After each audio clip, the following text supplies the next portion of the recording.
I am Dr. Sava, physical therapist from Rehab Cure. Today I will tell you about urinary incontinence. ये problem muscular weakness after delivery, hernia के patient और delay milestone children में होती हैं।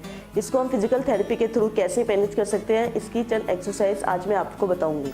सबसे पहले सीधा लेटें, दोनों घुटनों को बेंड करें और दोनों हाथ पेल्विस पे रखें और उसको अंदर की तरफ खींचें, जैसे आप यूरिन को कंट्रोल करते हैं। इसको 10 सेकेंड के लिए होल्ड करें एंड देन रिलैक्स। नेक्स्ट अपनी बैक को ऊपर की तरफ उठाएं, 10 सेकेंड के लिए होल्ड करें एंड देन रिलैक्स। नेक्स्ट अपनी बैक से नीचे की तरफ जोर लगाएं, इसको 10 सेकेंड के लिए होल्ड करें एंड देन रिलैक्स।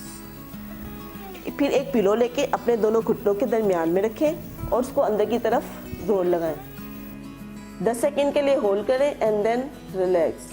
इन तमाम एक्सरसाइज को आपने 10 मरतबा करना है। Please subscribe our YouTube channel and like our Facebook page and share this video with your friend.